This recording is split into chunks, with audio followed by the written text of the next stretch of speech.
We're in a room full of church leaders, pastors from across the country. And your opening statement is, when it's all said and done, when it comes to the church, it's mostly only said. It was starkly quiet. I'm not even calling it a loving rebuke. It was just a rebuke. Like, it was all said and done in the church. It's mostly only said. Y'all talk a lot, but where are the results? I'm Geremy Dixon, and you're listening to the Misfit Manifesto.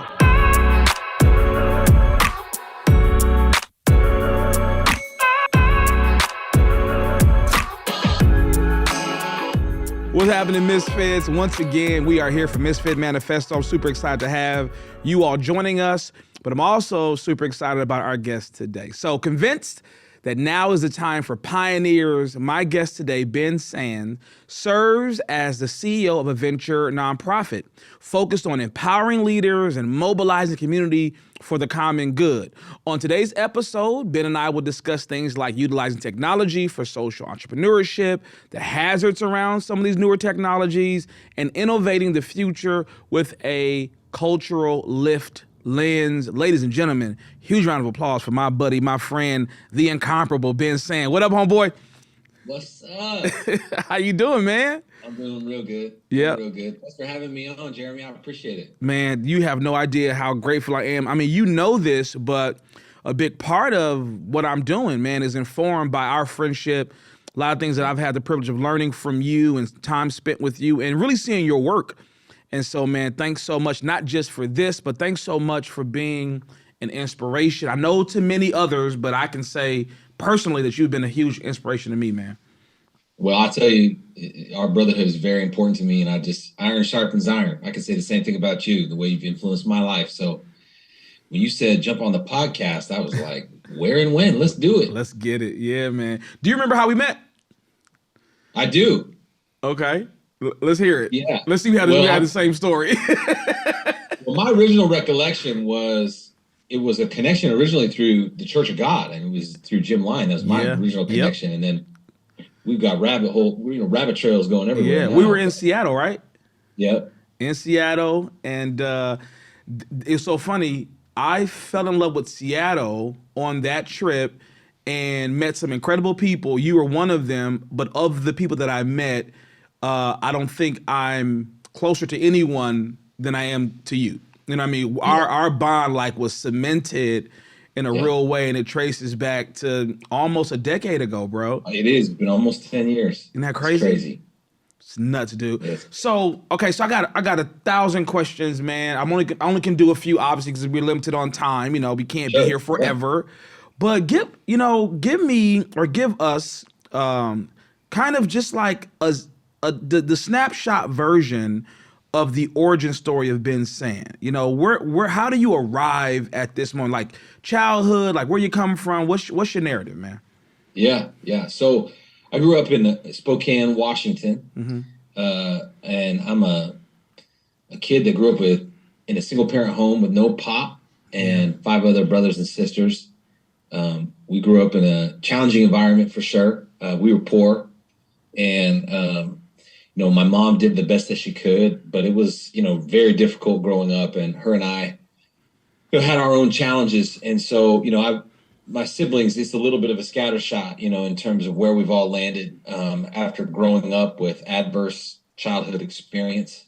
But for me, it was a combination of a deep curiosity in language and words and the written word and some kind of gifts that God had given me. But that combined with the network of relationships really is what sponsored me out of poverty when I turned 18 years old, which is when I met Christ through a nonprofit organization called Young Life. And so, so much of who I am today is really rooted in the reality of like a few people who decided to take a special interest in empowering me, making sure that my gifts could shine. And, for me, Geremy, that really has become, ultimately kind of my life mission is trying to engage and get people involved in the lives of those that they're experiencing adversity in one way, shape, or form. And so after college, I moved to Portland, Oregon, and began to work for Young Life. It was all I had known, and found some frustration with that organization, which is in maybe neither here nor there, although I'm happy to get into it.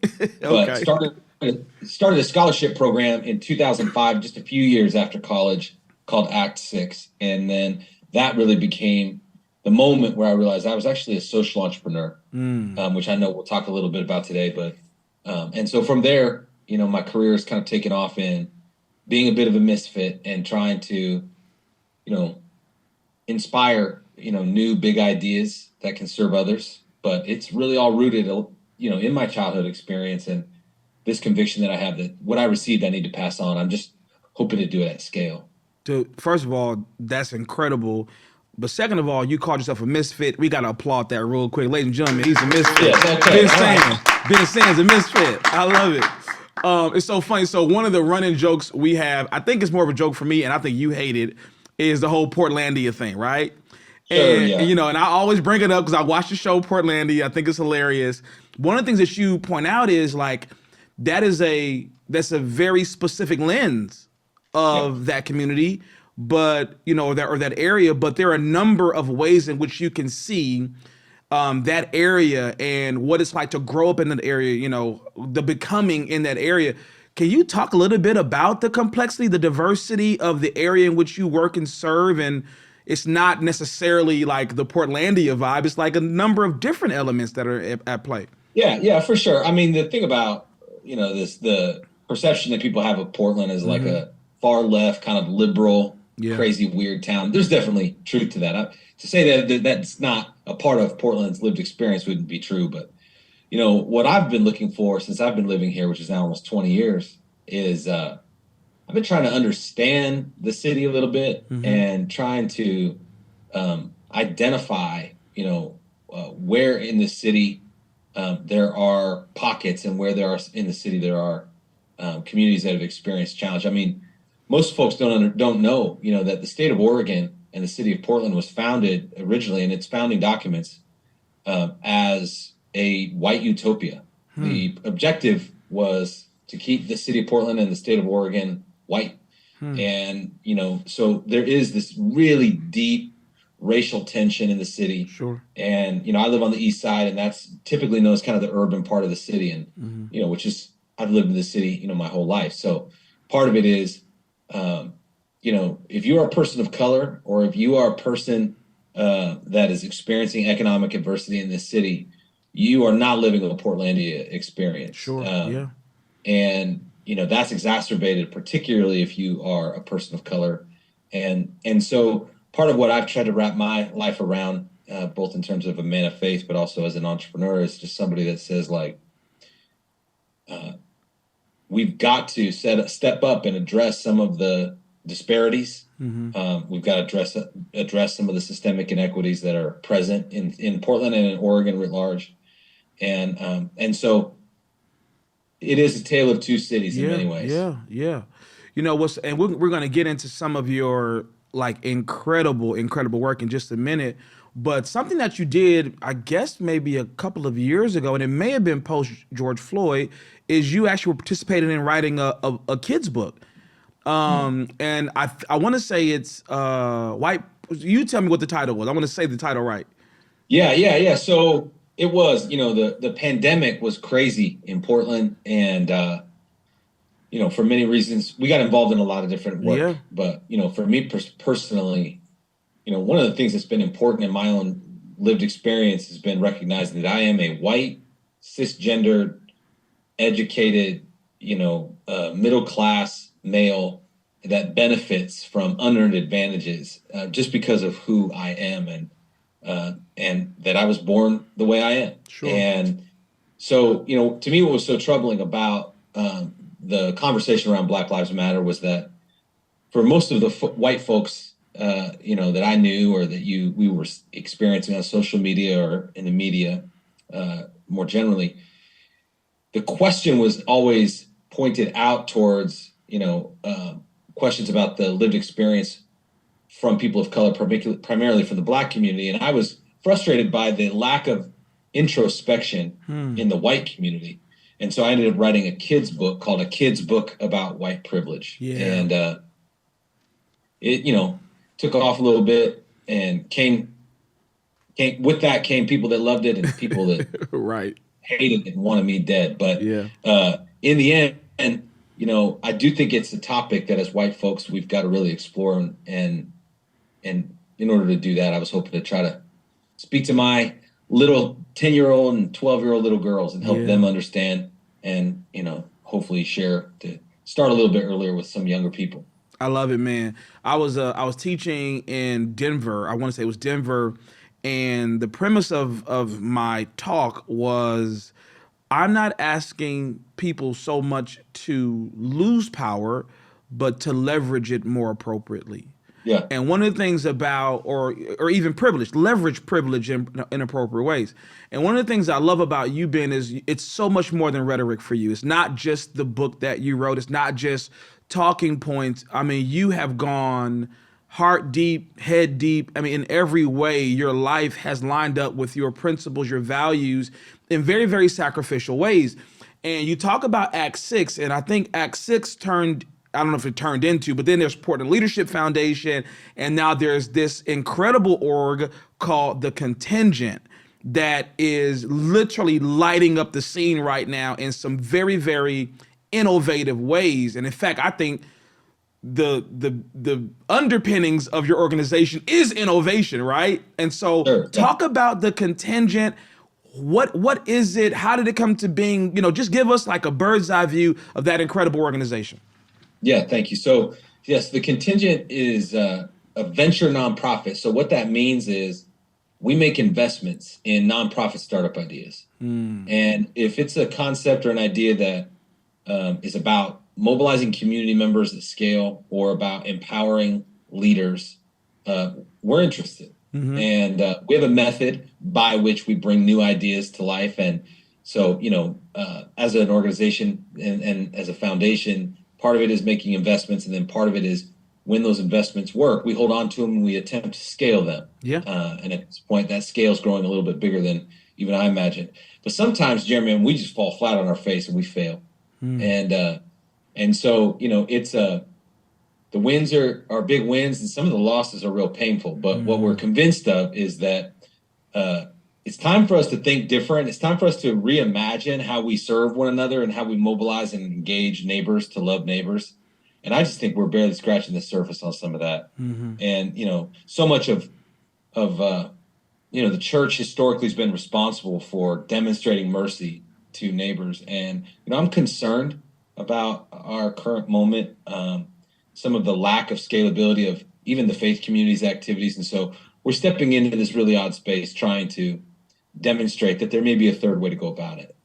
That's incredible, man. I love that, it feels like the way in which you're approaching this conversation certainly is with optimism and has mercy as a construct, compassion, all this, but you're showing up as a strategist. I mean, you're showing up like, we play to win. I'm not just trying to do something good. I'm trying to do something sustainable, and I love, talk about that a little bit, because you use the word scalability, which is important, because a lot of people are tipping their toe in and doing this and that, but scalability is a huge part of why what you're doing is so important. Yeah. So, one of the pieces of the puzzle here from our perspective as an organization is that, the nonprofit sector is, overrun with 501c3 organizations that are oftentimes started by people that have really good ideas, but those ideas very rarely translate to effective outcomes. So it's often that someone has a passion, they want to do something about it, they start a nonprofit, and those nonprofits tap out about $250,000, and they end up not being able to realize their fullest imagination. And so what we're particularly interested in is, how do you seed an idea, create it in a time-based and resource-constrained way, and imagine the possibilities of if that idea could scale or not. Now, not everything needs to be scalable. Sure. But our organization's obsessed by it. So if we are investing in concepts or ideas or nonprofit ideas, and they're not scalable, we'll either kill them or we'll transition them or sunset them. So what we're particularly on the hunt for are ideas that can serve tens of thousands, if not millions of people. And I know we'll get into this a little bit, but where technology is, where data is, where AI is, where machine learning is, we're heading into a whole new world, and it's a world that, for the first time really in human history, scalable community engagement is possible from my Yeah. perspective in ways that it wasn't previously. So we're trying to be on the kind of cutting edge of that. And, like I said, sometimes we do all right, and sometimes it's mud all over our face. So here's the $1 million question. I'll make some assumptions about an environment like that producing what I see as some sustainable outcomes with, I assume, are the best and the brightest.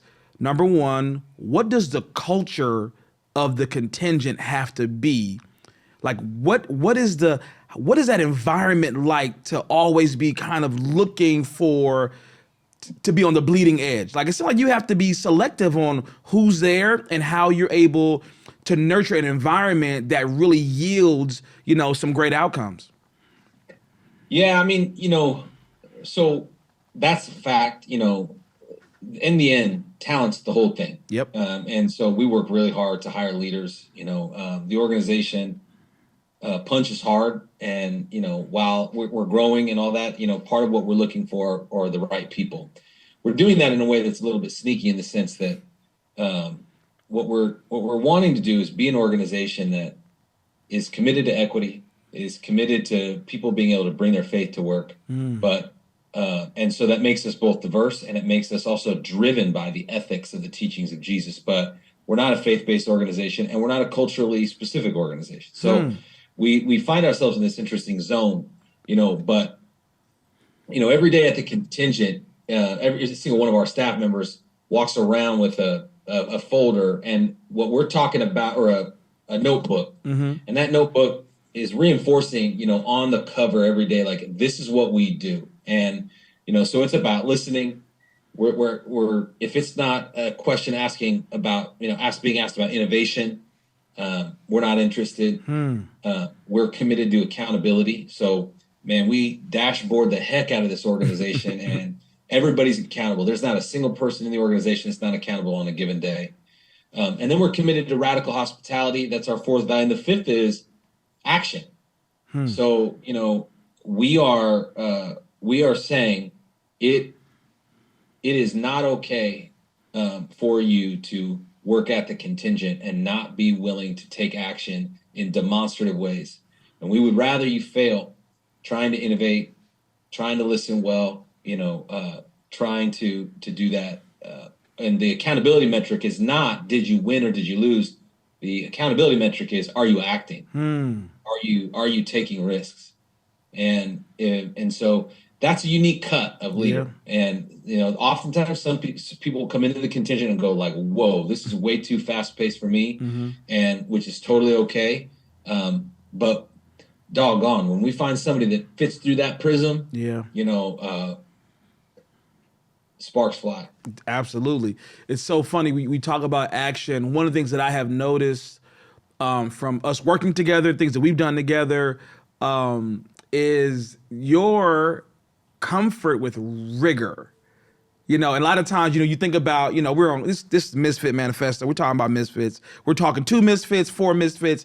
Sometimes the narrative is that they're just dreamers sitting somewhere, imagining the world and whatever.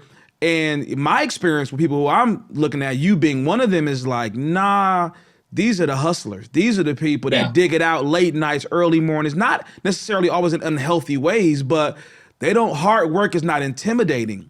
Do you feel like, or let me ask you a better question, how do you encourage, facilitate an environment where the players at your table know we're going to dig it out, and there's rigor to what we're trying? It's worth the fact that we're going to sweat this one out. Yeah. This author, Charles Bukowski, one time said, find what you love and then let it kill you. And I love it. From my perspective, part of what we're looking for are people who believe in what we do and love what they do, and they work with people they love to make a meaningful difference. But in order to make a meaningful difference, there's a lot of people that love what they do and love the people they work with. But the question is, how do you best make a meaningful difference? And from our perspective, it comes down to creating what we call an idea meritocracy. And so the premise of an idea meritocracy is anybody in the room at any time could have the best idea, and we're not going to let seniority hierarchy get in the way of getting to the best ideas. And so the expectation at the contingent is that we're going to compete like hell. Yeah. And so when we're in the room and we set that environment there, it really is, you've got to be ready because you will be pushed on. And like I said, not everybody loves that, but as we're creating that environment, recognizing that it's not about winning or losing, it really is about action. Sure. And the accountability is to act, the accountability is to take a risk. Then you say, let's get in the room, let's write the ideas down, let's get in here and let's compete, and anybody can win. Because we're creating a more horizontal look at how authority works. So just because I'm the CEO doesn't mean I have the best idea. Right. And so, that I think for the right person is like clean air. Yeah. Because if you get to wake up that day and we're going to be with a group of people and they're going to take action and they're not going to make excuses and they're going to go hard. And your idea could win today, no matter where you sit. Mm-hmm. We're seeing it just kind of spin out. Now, on the other side of that is we're asking for people to not just love what they do, but to let it kill you. Mm-hmm. It seems to me, Geremy, that, the ethics of Jesus are profoundly dangerous. Absolutely. This man is like, lay down your life. The path is narrow. It's better to give than it is to receive. Yeah. Open your home to strangers, sell it all, go all in. Yeah. And we're trying to translate those ethics in a work environment that basically says, like, there's no such thing as a safe space. This is dangerous. And you're going to walk with a limp if you work here. And man, when you're interviewing folks and you say that, you get to the right ones quick, because a lot of folks are like, yeah, peace, I'm out. Yes, dude. Dude, that's great. So you and we have two counterparts. We do this thing by the Church of God movement. It's called C4, empowering, helping to coach leaders to be outwardly focused, just this whole thing. And so we're in a room full of church leaders, pastors from across the country. And your opening statement is, when it comes to the church, you said, when it's all said and done, when it comes to the church, it's mostly only said. And you could not hear a pin. It was starkly quiet. It was a like, I'm not even calling it a loving rebuke. It was just a rebuke. Like, when it's all said and done in the church, it's mostly only said. Y'all talk a lot, but where are the results? And it was a powerful moment. I'm not going to attempt to interpret that. I'm going to let you, when you say that, where does that come from and what did you mean? Yeah, I'm going to come at it from a little bit of a weird angle, Geremy. As you here's should. what I'd say. I think if you look at the history of the church, the church has held the social fabric together in societies for a very long period of time. Now, if you want to really dig into the history, some of that's controversial, and it's, embedded in-bed relationship with the state in certain parts of church history. And there's a lot of controversy about how the church saw itself holding together the social fabric. But, my whole hypothesis is that in the mid 20th century, when the church began to break down in its ability to hold the challenges that were being present in the neighborhood, the church advocated much of its responsibility to care for the most vulnerable in their neighborhood. Part of it was a business constraint, and some of it, I think, came down to some shifts that were made in culture as churches tried to get big or tried to, compete for people in ways that were more about the ideas than they were about the action. And so, what's infuriated me over the last few years is, the church has been just so ardent in its rebuke of the role of government. And, the reality is in that same period of time where the church started advocating its responsibility, the government started stepping up. And the government built systems. Whether or not they work all that well or not can be debated. But the reality is, if you want to know who is engaging the most vulnerable people in Inglewood, California, or in Portland, Oregon, it's people that work for the state of California or LA County at scale, or the people that work in Portland or in Multnomah County at scale. And so my frustration with the church at this point is not its theology. Sure. It's not its, the way it creates internal community. It's just the way that the ideas where internal community and theology, where those ideas come together, it's all talk. It's all talk. And so for me, the question really becomes, now that the church is being deconstructed, and will be in a way that your children and my children will have a very different lived experience than even we did, in terms of the viability of the church and culture. My critique is really an admonition more than anything to rediscover the golden thread that is still present, and that is that the ethics of Jesus are about action. Yeah. It is about what we do. I don't see Jesus all that concerned about church services.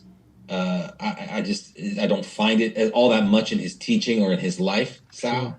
And so for those of us who follow him, then it really does come like, how do we walk? How do we breathe? How do we talk? What sacrifices are we making? And I do have hope now. I can't remember who said it, but like, I think it was G.K. Chesterton said, 4 times in human history, people thought the church had gone to the dogs, and every time it was the dogs who died. And from my perspective, like, I still have extreme hope for the church, and am in no way abandoning it yet. We gotta recalibrate quick. Yeah. It feels like, and correct me if I'm wrong, it feels like a little bit of the work that you're doing is influenced by maybe some of the lack of action in religious spaces. You're kind of making up some of the difference, kind of trying to step into the gap. I think that's right. We're recognizing that, when I hear people say like the local church is the hope of the world, we just need to get back to it. It's like, no, those days are past. Like, we're going to have to come up with a third way. The church is going to have to humble itself and actually apologize for for taking a hiatus from stepping into the most vexing spaces, and to re-engage. There's a group of people that, are not going to acquiesce that. So what we're trying to do is create a paradigm for people of faith and people in the community to be able to get involved at scale and in their local neighborhood. And, we work with hundreds and hundreds of church partners, and that's why I don't want to denigrate the church. Sure, it's not that it's not a valuable delivery system. It's just at this point not a scalable one when looking at the size of the problem. And so if you were to look at it like there's the faith community and then there's the government, or then there's the nonprofit sector, what we're trying to do in this venture space is actually try to weave all that together using, some innovative strategies, which I can get into if you're interested. But, ultimately, that's the space that we're in. It's a weird space to be in, but, Well, so I had another question, but I do want to hear some of the innovative strategies that you guys are utilizing to the end you just mentioned. So, like, what are some of those things? Yeah, so, like, we're about $6 million into a series of investments in partnership with Microsoft. And, we have found a way to use technology and digital strategy to mobilize people in the community by their zip code, to get engaged with their local neighbors. And, in the last 4 years, we've seen 32,000 volunteers come forward in the state of Oregon through the contingent, just one of the contingent initiatives. Wow. And, all in, we've served about 55,000 people, and so, that is, a pretty dramatic, call out to like the way that people make decisions is largely vis-a-vis technology. And it's going to be more so with the creation of AI and some of these other things. And it's going to be less analog. It's going to be less setting up a booth at the county fair or going to a church service or whatever. Like that's just not a scalable way to mobilize people.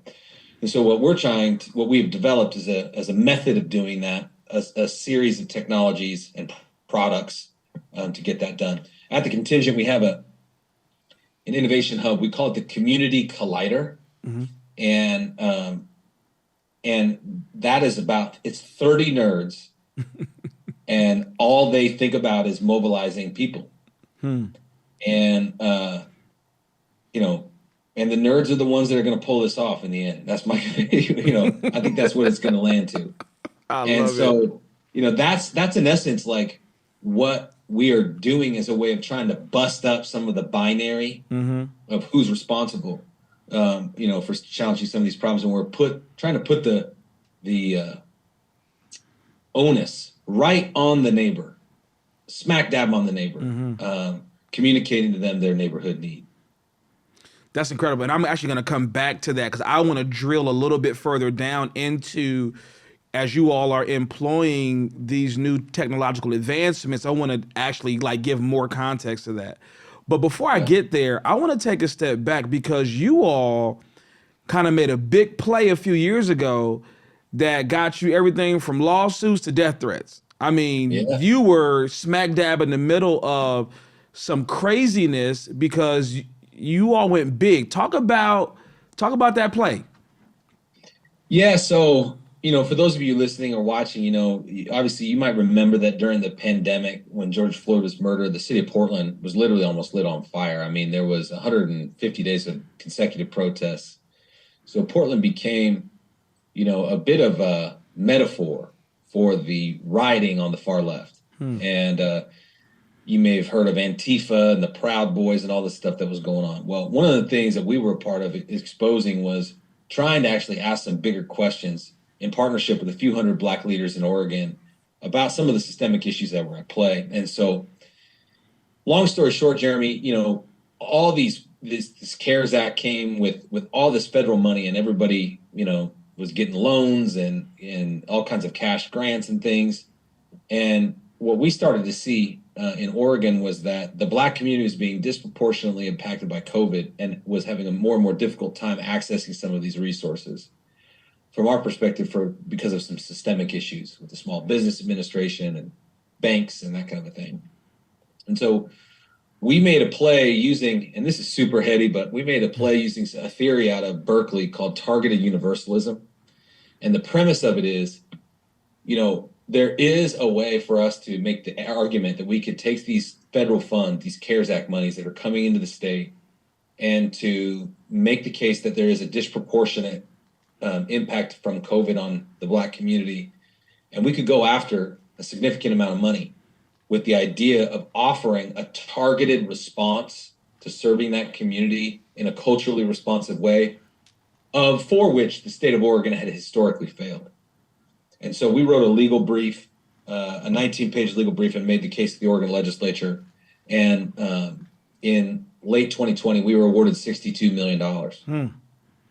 And the money was great, but what was really great was the $62 million was very targeted, and that was if it was exclusively to give cash grants away to anyone in Oregon who self-identified as Black and was impacted by COVID, or any Black-owned business or any Black-led nonprofit.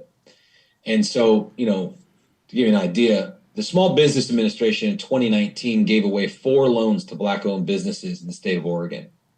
When we started this fund, we issued 375 grants to Black-owned businesses in 60 days. Wow. And so the premise is you take public resources and you target them using culturally responsive approaches, and you get the government out of the way, is in essence the premise. Well, turns out that there were some lawyers across the United States that were upset with that. They felt like we were violating the Constitution. And so, what's crazy, Geremy, you and I should talk more about this, but the guy that sued us is a guy by the name of Ed Bloom. And Ed Bloom is the country's top conservative national legal activist. So he sued us in federal court. And his goal, we believe, was to try to take us to the Supreme Court. Right now, there's a case at the Supreme Court where Ed Bloom has sued Harvard and the University of North Carolina. And he is trying to eliminate affirmative action in their enrollment policies. And it is the first step in Ed's quest to eliminate affirmative action across the United States. Wow. They already had oral arguments. The Supreme Court's holding it because in June, affirmative action will effectively be eliminated in higher education. And he's going to win. And this same guy sued us. And we had 3 other lawsuits after $700,000 in legal fees and 3 death threats. Our offices were ransacked and the offices were flooded and they stole all our stuff. It was by using moral imagination to say yes to serving the Black community in Oregon, which, if you remember 20 minutes ago, saying a state that was designed as a white utopia. Yeah. We took this dare, and it was the most dangerous thing I've ever done. Yeah. Because all of the conservative forces came out from all over the country. Something like, we were in the Wall Street Journal, the New York Times, Tucker Carlson, the whole thing. People wanted my head on a platter. And, ultimately, it goes back to, the law is 2 things. First of all, the law is not a stone. Sure. But secondly,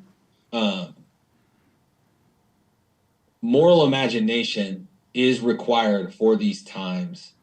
And if you decide to use it at its fullest throat, it might kill you. Yeah. Yeah.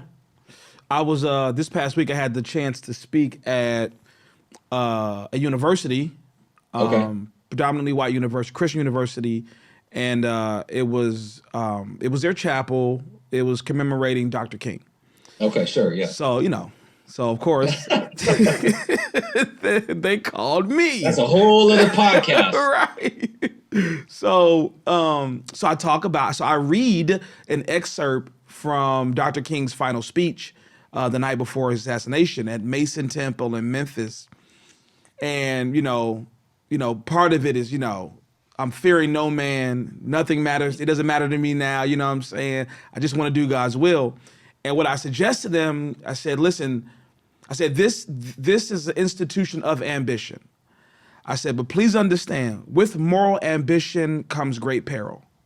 And I don't want you to be confused about what it means to step forward, to do anything of consequence, because oftentimes that road is full of trouble.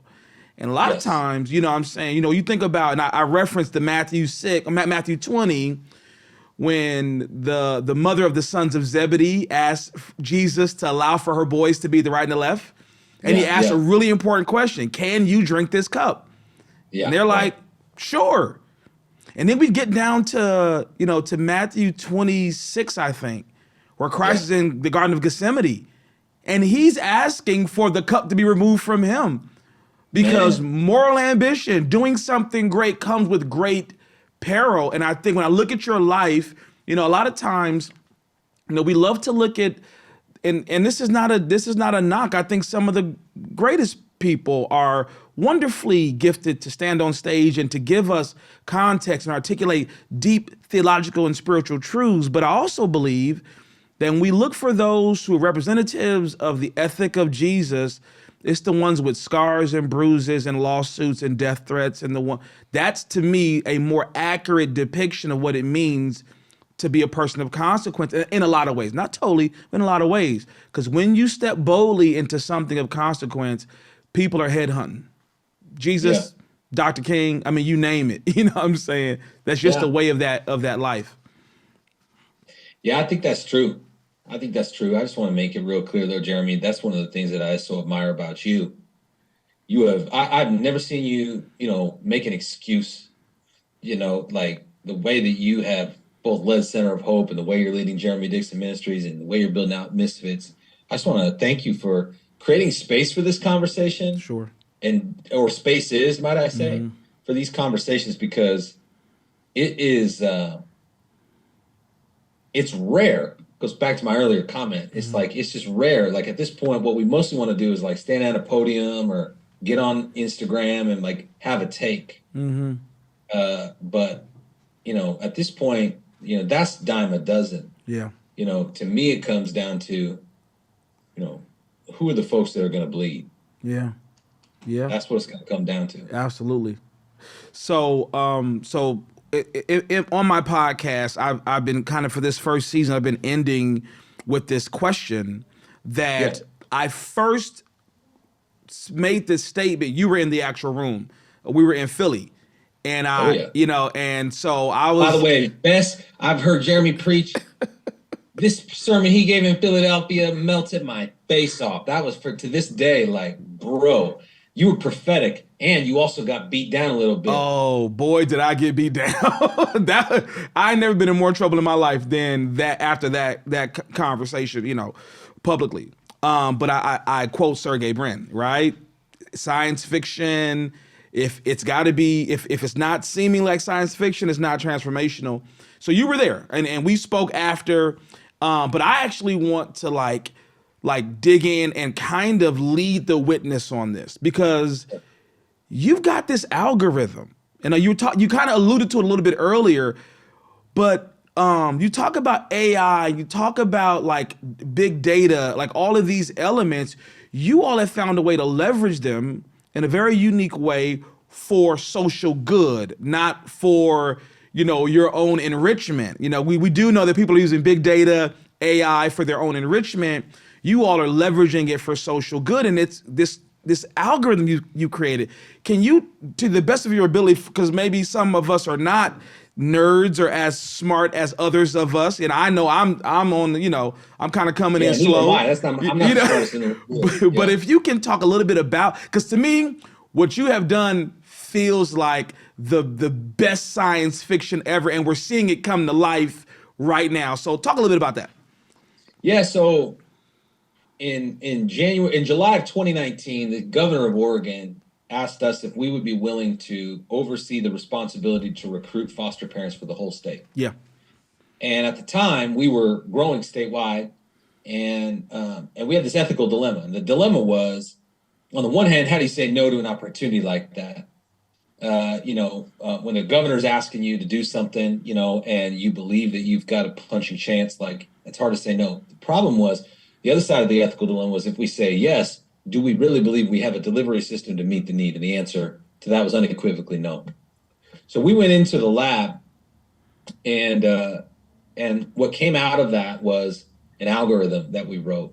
And the algorithm is basically designed to complement the boots on the ground work, for which there are no shortcuts. And I just want to be real clear about this. Yeah. This is the work that the church does better than anybody, in terms of being able to sit with people in the neighborhood, and do that. That there is, Peter Drucker says the church is the only institution capable of re-civilizing broken communities.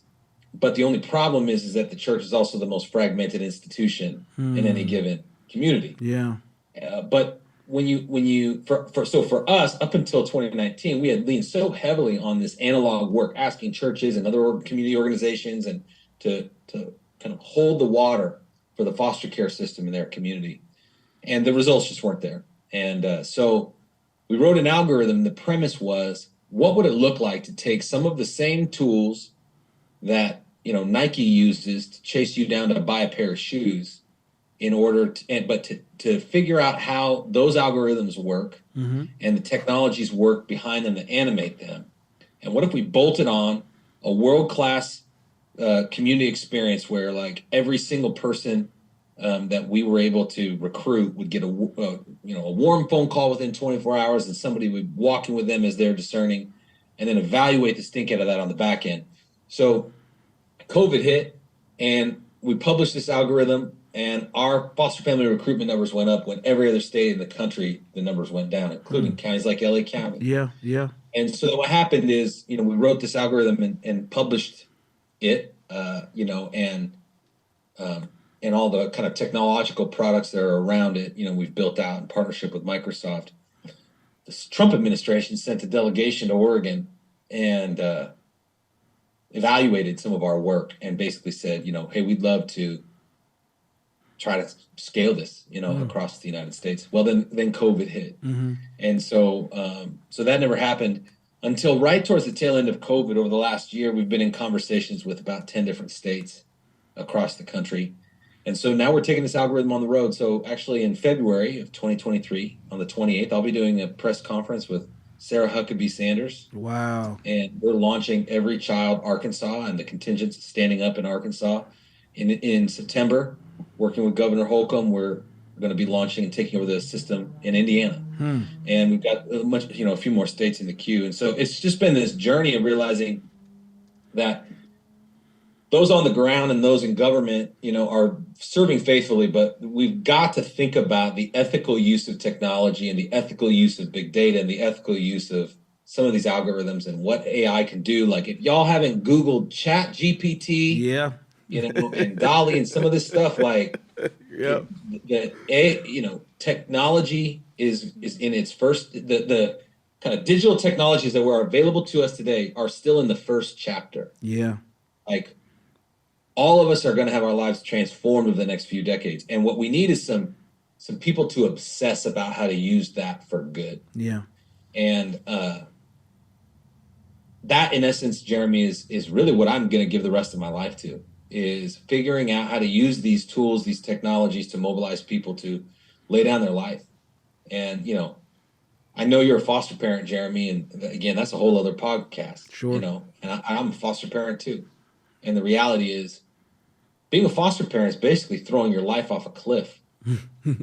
Like or it's like a choose your own adventure game. Yeah. Like you don't know what's behind door A, B, C. When you sign up to welcome a child into your home, all bets are off. Yeah. And it's painful because you fall in love, and then oftentimes that child is removed from your home, and it feels like it's literally tearing your freaking guts out. Yeah. We're trying to get people to say yes to that on the internet. Right. And or at the county fair or at the church service. But what we've got to figure out how to do is how do we we just need more. Yeah.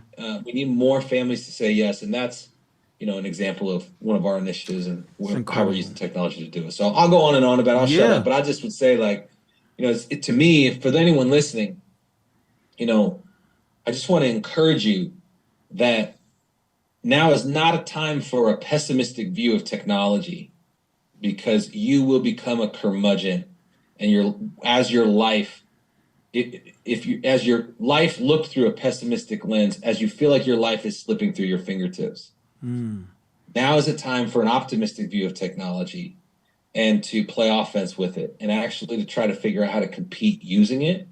And you will find that you will grit life better as a leader in the days ahead. And if you opt out now, don't come whining. Yeah. In a space we were in, we're kind of talking about technology, and it got a little tense with some of our audience because they were raising what I think are absolutely, incredibly thoughtful questions about some of the hazards. Sure. And I think for you and I, it wasn't so much that there was an aversion to thinking deeply about some of the complexity of being responsible with these new advancements, but it was us saying, but we've got to go anyway. We've got to figure out how to be conscious of this and persevere. So my question to you, just to round out really this dialogue, my question to you is, like, what are the things how are you thinking about, hedging against some of the hazards, and how would you give leadership ultimately to those of us who are going to take the dare and not be anti, but to be optimistic? Like, how are you helping us think deeply about doing so responsibly and with a consciousness that we have to be thoughtful about ethics, thoughtful about utilization, thought about the rewiring and programming of the human brain? Like, what's your, and I know you don't have all the answers, we're all kind of like figuring it out, but what do you think so far? Yeah, so one of the reasons why I think there are people that have such a concern about what's happening with the use of technology and big data, AI, et cetera, is that they're seeing people's brains get rewired. Yeah. And I think it's happening. Yeah. So I'm not head in the sand about the realities that we are, addicted to these tools. Yeah. And to say I'm not addicted would just be me lying at this point. Yeah. But from my perspective, what I think is important is to realize that we need some courageous ones that can go and compete for how these tools can be used to, Paul talks about it like the life in Christ is to be transformed by the renewing of your mind. Mm-hmm. And because there are dark, insidious forces trying to rewire how we think, there needs to be a commensurate army, if you will, trying to renew our mind in how we make decisions and how we engage content, how we spot fake news, how we allow the tools to drive our behavior. And so to me, as someone that believes the hay is out of the barn on this, it is about trying to compete with a positive force. And the way that we're going to start by doing that here, and we're about 3 years into this journey, so there's a long way to go. But we're going to just try to solve a social problem. Yeah, yeah. And that is, let's find a home for every child in foster care in LA County or wherever. Yeah. Let's do it. Yeah. And if we can demonstrate that the people with the right ethics and the right ground game relationships can use this technology and welcome people into a different kind of community, to do hard things for others, that there are ways that we can show the positive force. And it's not going to solve some of the fears of others. Sure. And I get that. Yeah. But if we start solving problems and we actually start seeing kids taken care of who otherwise, are having a difficult time, I think we might convince some of the old heads. Yeah. On that note, brother, thank you so much, Ben. It's been an absolute incredible time, bro. I mean, this is, I've said in other spaces, one of the cool things about me doing the podcast now is that at least for this season, these are just conversations we've had privately that we get to have publicly, man. And so I'm just so grateful, bro. Thanks again, Ben. Yeah, Geremy, I love you, and I look forward to seeing you next month. Yes, sir. Yes, sir, man. All Thanks. right. I'll holler at you, bro. Thank you so much for listening to the Misfit Manifesto. I trust this has been as, impactful for you as it has been for me. Now, what makes these type of moments in this community special is when you're a part of it. So I want to encourage you to go to misfitmanifesto.com, join the conversation, and join the community. I believe something is on the horizon, but I don't want to do it alone. I want to do it with you. So come be a part, and let's see some amazing things happen.